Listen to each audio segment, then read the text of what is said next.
Paul Manafort. AP photo, Matt Rourke. President Donald Trump's former campaign chairman Paul Manafort has been a key figure in the special counsel Robert Mueller's investigation into Russian election meddling and possible Trump campaign collusion. Manafort is currently on trial for alleged financial crimes, defending himself against 18 federal charges of tax evasion, tax fraud, and bank fraud. He was first indicted in October 2017 on 12 other federal charges, including money laundering and failing to register as a foreign agent. That second trial is scheduled to begin this fall. Manafort is pleading not guilty to all the charges against him. Here's what you need to know about his life.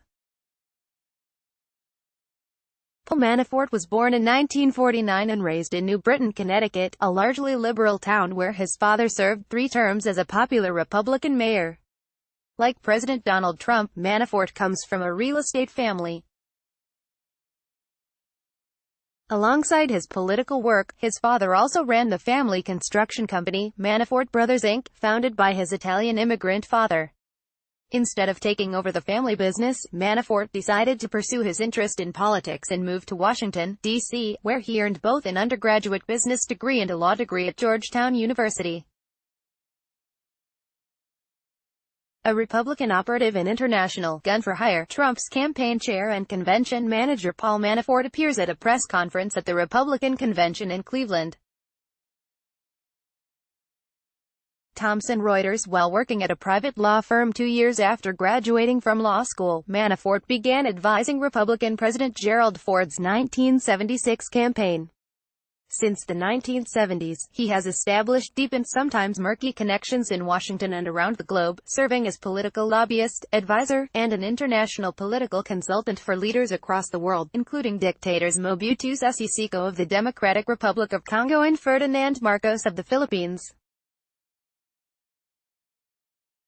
Manafort's international work has long raised eyebrows among Democrats in Washington. In 2004, he became a top advisor to Ukrainian President Viktor Yanukovych, a pro-Russian strongman whom Manafort is widely credited with helping win the presidency in 2010. Yanukovych was ousted in 2014 after widespread demonstrations against this decision to back out of a deal with the EU that would have distanced Ukraine from Russia and fostered closer ties with the West. On February 20, 2014, Ukrainian riot police opened fire on thousands of demonstrators who had gathered in central Kiev. 53 protesters were killed that day, and dozens more over the next few days. Ukrainian prosecutors have said Yanukovych ordered the security forces' attack on protesters, and at least one human rights lawyer representing the victims is investigating what role, if any, Manafort played in encouraging Yanukovych's crackdown. Yanukovych fled to Russia amid the protests and is now living under the protection of the Kremlin, a sick-effing tyrant. Manafort with Trump senior advisor Stephen Miller. Through Ungerer, Getty Images. The New York Times reported last year that Manafort was in debt to pro-Russian interests by as much as $17 million by the time he joined the Trump campaign. Legal complaints filed by representatives of Oleg Deripaska, a Russian billionaire allied with Russian President Vladimir Putin, in the Cayman Islands in 2014 claimed Deripaska gave Manafort $19 million that year to invest in a Ukrainian TV company.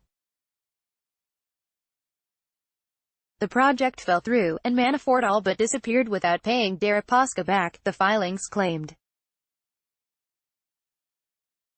A subsequent court filing from the special counsel Robert Mueller's office in June 2018 revealed Manafort owed Deripaska an additional $10 million for an unpaid loan. Deripaska and Manafort had worked together before.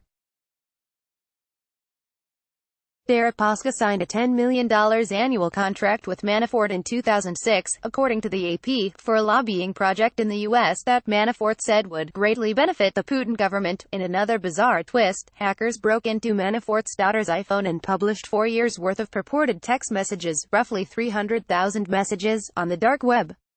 In a series of texts reviewed by Business Insider that appear to have been sent by Andrea to her sister, Jessica, in March 2015, Andrea said their father had no moral or legal compass. "Don't fool yourself," Andrea wrote to her sister, according to the texts. That money we have is blood money. You know he has killed people in Ukraine?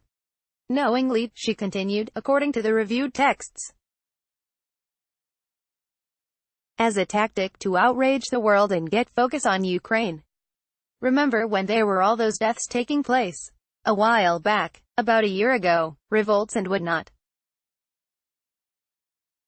Do you know whose strategy that was to cause that, to send those people out and get them slaughtered? In another text to her cousin, who was also her father's business partner, Andrea called Manafort a sick f***ing tyrant. A Ukrainian member of parliament accused Manafort of accepting nearly $1 million from the country's pro-Russia party of regions, and then laundering it through a company that claims to sell computers. Ukrainian lawyers also want to question Manafort about what role he played, if any, in the 2014 police killings of protesters in Kiev. Manafort has denied all the allegations against him. He has previously said he has never knowingly spoken to Russian intelligence officers, and I have never been involved with anything to do with the Russian government or the Putin administration. Manafort's ties to Trump: Robert Mueller, Paul Manafort, Donald Trump, Michael Flynn, Vladimir Putin. Sky Gould. Business Insider. Manafort and Trump have been connected since the 1980s, when Trump hired Manafort's lobbying firm to help the Trump Organization. Trump became close with Manafort's business partner at the time, Roger Stone, a self-proclaimed dirty trickster, who served as an early advisor to Trump's presidential campaign.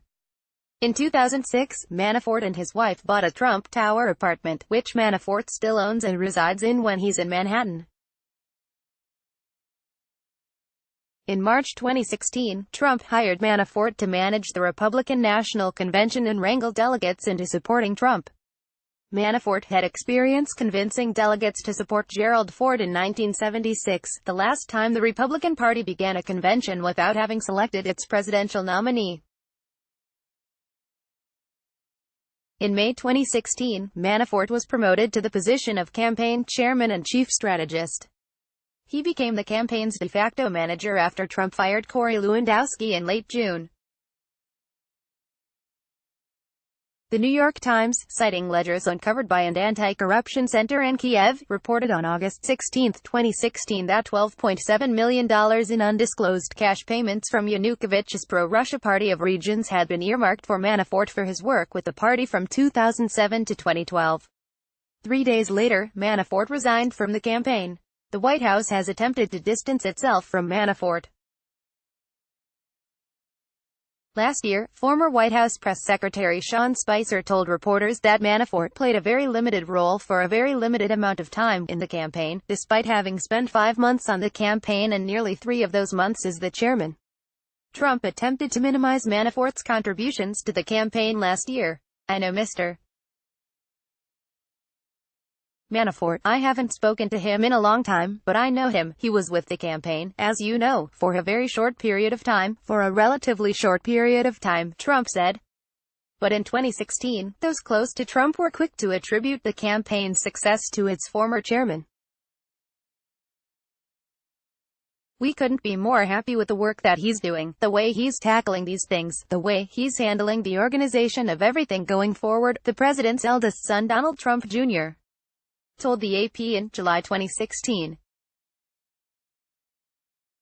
In August 2016, former House Speaker and Trump loyalist Newt Gingrich told Fox News host Sean Hannity that nobody should underestimate how much Paul Manafort did to get this campaign to where it is right now. The FBI investigation heats up. Campaign manager Kellyanne Conway and Paul Manafort of Republican presidential nominee Donald Trump's staff speak during a roundtable discussion on security at Trump Tower in the Manhattan borough of New York, U.S., August 17, 2016.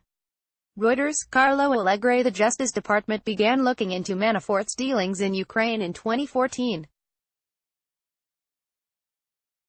He became the subject of a FISA warrant, which allowed the federal government to surveil him. But since Mueller was appointed as special counsel to lead the federal investigation into Russian interference in the 2016 election, Manafort has come under intensifying scrutiny. In early August 2017, The Washington Post reported that the FBI conducted a pre-dawn raid of Manafort's home, seizing tax documents, foreign banking records, and other materials relevant to the special counsel investigation. The Post reported last year that Manafort offered to provide private briefings about the Trump campaign to Deripaska. "If he needs private briefings we can accommodate," Manafort wrote to his longtime employee Konstantin Kilimnik, a Russian-Ukrainian operative with suspected ties to Russian intelligence. This email came roughly 10 days before Trump campaign representatives lobbied to alter the language of an amendment to the GOP's draft party policy on Ukraine that denounced Russia's ongoing military aggression in Ukraine. Many saw the changes as pro-Russian and some believed Manafort played a role in the policy shift. CNN reported that U.S. investigators had wiretapped Manafort both before and after the 2016 election, that Mueller's probe is looking into possible crimes committed over the past 11 years, and that the special counsel's team had warned Manafort that they are working to indict him on tax and financial charges. Some legal experts think that Mueller's intensifying focus on Manafort is an effort to pressure the former campaign chairman into providing damaging information about those close to Trump, and maybe Trump himself.